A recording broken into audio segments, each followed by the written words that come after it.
Hello everybody, welcome to Talk About Houses. I'm Todd. I'm Oana. Okay, today we are going to talk about how to get your offer accepted in a hot real estate market. So we have, and I don't mean hot like Vegas hot, I mean like when, there's 76 offers on the property. Maybe not 76, but there's a lot of offers, some things you can do. Okay. Right. So what's one of the things you can do? Let's just jump right into it. Offer the most money. Okay, that seems counterintuitive, but then let's talk about strategies that do not include escalation clauses. Right. Okay, we're not going to talk about that. That's stupid. Right. All right. So the first thing is, of course, offer the seller the most money. So how do you do that, particularly if you have a loan? Well, you're going to have to sweeten the pot in some ways. So maybe one of the ways that you can do that is say that you will purchase the property regardless of appraised value. Now, there are some issues with that, but the main issue, of course, is that you're going to have to come up with the cash, which meets the difference between the appraised value and the purchase price, because, of course, your loan is based on the appraised value. Yeah. Something that we've seen out there is saying that I'll pay X amount of dollars over appraised value towards that purchase price. So there are some issues with that. First of all, that's a limiting factor. Second of all, it's questionable whether that's actually a valid contract, because you're not actually telling them what you'll actually pay for the property.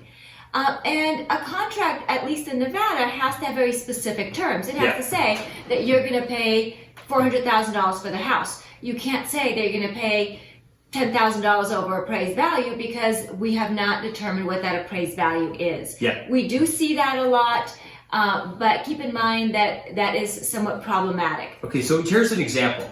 Let's say that you're buying a house, and it will just say the purchase price is $400,000. We're going to start with that. And you have a loan that's a 25% down loan. That's the program. So what the bank is saying is that you'll buy a house for $400,000. They will, $100,000 will be your down payment, and they'll give you a loan for $300,000. Right. Now, if the appraised value of the house is $400,000, that's perfect.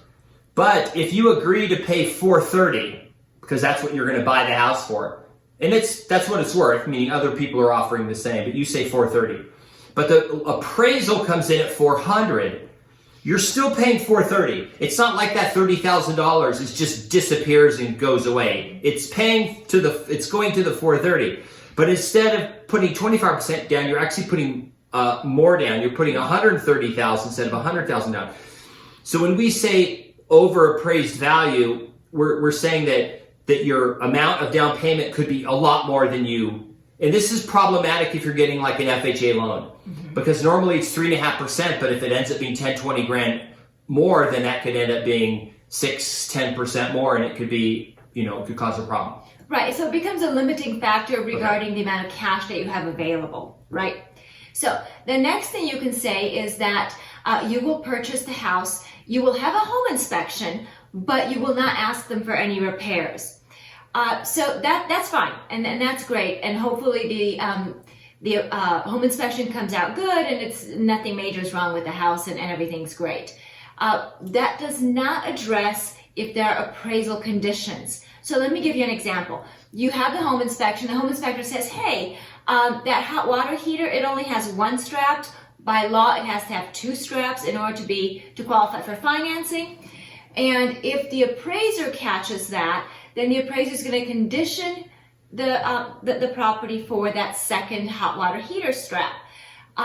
So if you've agreed to do it without asking the seller for any repairs, so now that kind of becomes a little bit of a hiccup, because who's going to pay to put that second strap on in order for your financing to go through? Right. It's not a big expense, but it just becomes a hiccup.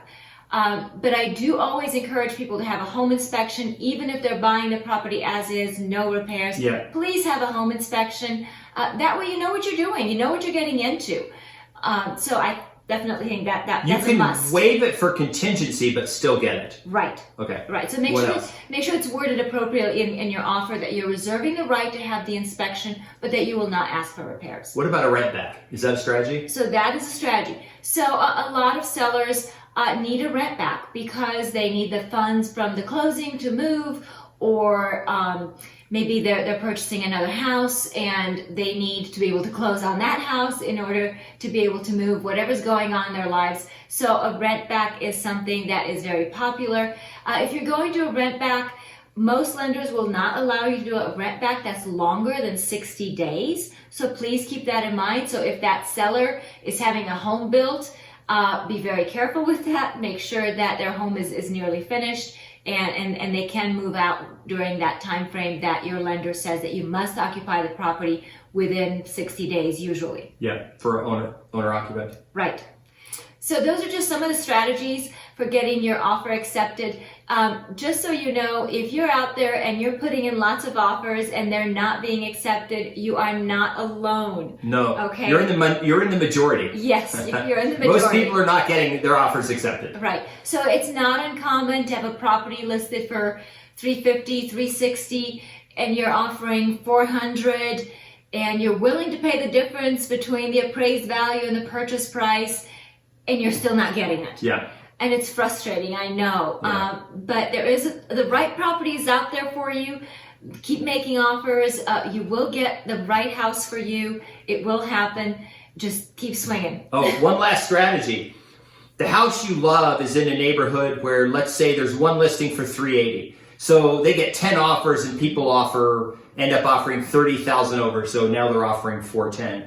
There's another house in the neighborhood that has 0 offers because it's listed for $400,000. So everyone jumped on the 380 house and bid it up, but there's another house sitting somewhere else that has no offers and it's listed for $400,000. And you can just walk in and go, I'll give you $400,000.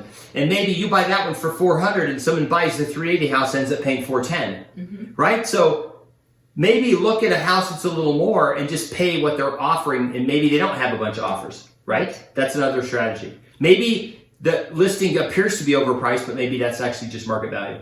Right, especially in today's hot market. And if you're concerned about overpaying for properties, if you're concerned about a property value bubble, we agree with you that the current appreciation is not sustainable. However, over the long term, things tend to sort themselves out. Yes, some of the air may come out of this market sometime the next maybe 24 months, but I'm not anticipating a crash. And if you want to know more about that, Todd did a market update and he explains it all really thoroughly.